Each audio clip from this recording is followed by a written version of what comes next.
kurang percaya diri atau kurang punya keyakinan sama dirinya, dia akan sulit untuk mendorong dirinya untuk menang. Standar tolak ukurnya mereka merasa dicintai kalau ada spark-nya terus. Betul. Nah, spark itu kan ledakan dopamin ya. Ketika kita berproses, yang paling utama adalah self-love. Self-love itu tidak egois, tapi kebanyakan self-love ya jadi NPD. Kebanyakan self-love jadi NPD. Karena kan mencintai dirinya terlalu berlebihan. Benar. Gitu. Justru dinamika di dalam keluarga yang nggak sehat. Iya. Bisa orang tuanya, bisa hubungan antar orang tua dengan orang tua atau ayah ibu ya, atau ayah ibu dengan anak-anaknya. Nah, dinamika itu kan bisa misalnya ya punya anak 3, salah satunya nih jadi golden child. Nah, biasanya jadi golden child jadi narcissistic personality disorder. Karena apapun kan dibiasakan, dikondisikan dia yang superior, dia si paling gitu. Misalnya dari kecil dipuji terus sama orang tuanya, nggak pernah dikasih tahu saat dia salah, terlalu permisif orang tuanya, itu juga bisa membuat dia jadi NPD. Tapi kalau yang trait-nya narsisistik, itu biasa gitu, orang normal gitu. Tapi dia pinter aja, kayak kita ngomong high achiever kan. Dia selalu mendapatkan yang dia mau, kompetitif orangnya, tapi dia juga charming gitu. Which is ini adalah proses belajar. Jadi sekarang kan buku-buku banyak ya.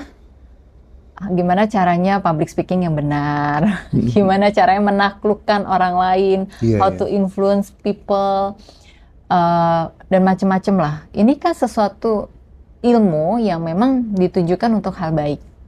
Ini berarti dia hanya memiliki sifat-sifat narsisistik aja? Iya. Bukan mengalami NPD? Bukan. Oke. Itu bisa semua orang. Iya. Let's say kita bilang gini, anak kecil dia nggak tahu gimana caranya memimpin, dia akan belajar. Gimana sih caranya memimpin, gimana public speaking yang benar. Semakin dia menguasai hal itu kan dia jadi makin pede. Nah, kalau pedenya kelewatan kan jadi narsisistik. Karena ketika kita di awal mula deket sama seseorang, itu kan secara teori cinta lush dulu ya, gairah dulu yang berkembang. Nah, kita nggak menyadari dong, kita pikir itu lovey-dovey, kita pikir itu sesuatu hal yang sangat menyenangkan, bucin-bucinan, dan lain sebagainya. Kemudian, ya kita tuh sebagai manusia selalu punya harapan. Nah, nggak tahu nih tiap orang, apakah ada yang cepat merasa, atau menemukan keburukan-keburukan orang itu di awal, atau enggak, jadinya sibuk dengan pikirannya sebenarnya, dengan ekspektasi, asumsi, dan spekulasinya sendiri. Karena apa? Didukung sama film-film dan tayangan-tayangan lah, konten-konten, bisa iklan, bisa film bioskop, bisa drakor juga, gitu kan. Kalau cinta tuh indah ya, gitu kan, diajak makan malam, dinner, diajak belanja, gitu. Tidak pada dalam kondisi yang normal sehari-hari. Jadi itu kan katanya love bombing. Tapi dalam setiap fase hubungan, love bombing tuh pasti ada. Namanya orang bucin jatuh cinta, ya pasti love bombing kan. Nah, tetapi udah masuk misalnya 3 bulan, 6 bulan, sebenarnya kan semakin kelihatan tuh dinamika hubungannya makin dalam, orang makin bisa melepas topeng-topengnya satu persatu, itu akan terlihat, oh yang ini tuh aslinya ternyata kayak gini. Nah, si yang katanya jadi korban gitu, tidak bisa mengakui itu dari awal. Karena mungkin masih ada harapan atau ekspektasi tadi.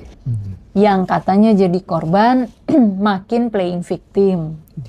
Karena kalau orang tidak playing victim, yang menjadi korban dari NPD, dia biasanya udah dari awal hubungan, akhirnya udah deh cut it off aja gitu, ngapain lama-lama di kondisi hubungan ini. Biasanya 3-6 bulan tuh akan makin kelihatan, membanjiri kita dengan bucinnya dia.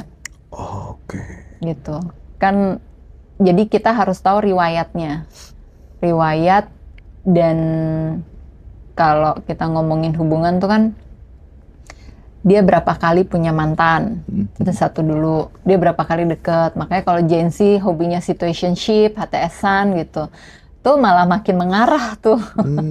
Karena tidak pernah komit dalam satu hubungan yang lama. Gitu. NPD tuh nggak pernah bisa lama dalam hubungan.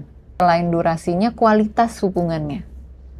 Gitu. Apakah dia pernah di-abuse? Karena orang yang pernah di-abuse dalam suatu hubungan itu bisa aja nanti defense mekanismenya seperti NPD yang keluar. Reaksi traumatiknya dia jadi self-centered, jadi selfish, gitu. Untuk mengetahui apakah orang ini masuk gangguan yang borderline personality, histrionic personality disorder, atau NPD, itu susah karena ya beti lah. Beda-beda tipis gitu. Suka memanipulasinya kan membalikkan fakta, yang suka dibilang gaslighting. Jadi kalau dia yang salah, dia coba untuk nyalahin orang lain intinya. Tapi si gaslighting ini nggak selalu terasosiasikan dengan NPD. Karena yang namanya orang lagi dalam kondisi mental tidak stabil, dia akan berusaha untuk melindungi dirinya dan egonya. Karena misalnya kayak anak kecil tuh sampai remaja gitu ya, kalau punya masalah misalnya nyalahin orang lain atau nangis. Tapi begitu kita dewasa, kita dapat pemahaman apa segala macem, kita akan melihat ke dalam diri kita dan mulai untuk, oke deh, kayaknya gue yang harus improve. Tapi di kondisi masalah yang lain, nggak nih, kayaknya emang salah si orang itu deh gitu. Tapi di kondisi yang berbeda lagi, nggak ada yang salah sih. Jadi gimana, kayaknya keadaan aja deh gitu. Jadi bisa lebih bijak gitu. Nah si NPD tuh kadang nggak bisa begitu gitu. Jadi ada pola dari defense mekanismenya yang konsisten itu terus gitu. Sehingga dia tidak bisa belajar. Nah kalau orang yang waktu dia muda, misalnya umur 20-an, dia defense mekanismenya bukan nyalahin orang lain, tapi rasionalisasi. Gitu.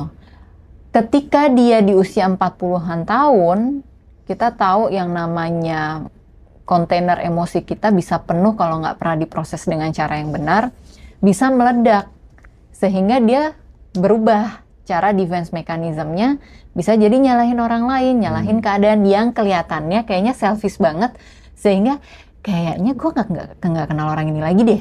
Perasaan dulu nikah 10 tahun, 15 tahun sama orang ini, dia nggak pernah nih kayak gini, baru belakangan ini kayak gini gitu. Nah itu nggak bisa dibilang itu NPD. Penyembuhan pemulihannya untuk diri sendiri dulu ya. Jadi jangan kita omongin apakah pernikahan ini perlu selesai di sini atau enggak. Karena kita kan baru mendapatkan awareness ya. Kayak dikasih banyak informasi, kemudian informasinya satu arah, kita nggak bisa nanya balik. Kemudian kita menduga sendiri gitu, mengasumsikan sendiri. Ketika kita berproses, yang paling utama adalah self-love. Self-love itu tidak egois, tapi kebanyakan self-love ya jadi NPD. Kebanyakan self-love jadi NPD. Karena kan mencintai dirinya terlalu berlebihan. Benar. Gitu. Jadi self-love itu belajar menerima proses kehidupan kita. Yang lalu kan sudah berlalu. Dan kita mau mulai berbenah, kita mulainya dari self-love dulu. Dari self-love udah kita fokus sama diri kita kayak kenal sama diri kita lagi, kita menemukan diri kita lagi, dapat kekuatan lagi gitu. Disitulah baru muncul yang namanya kebijaksanaan.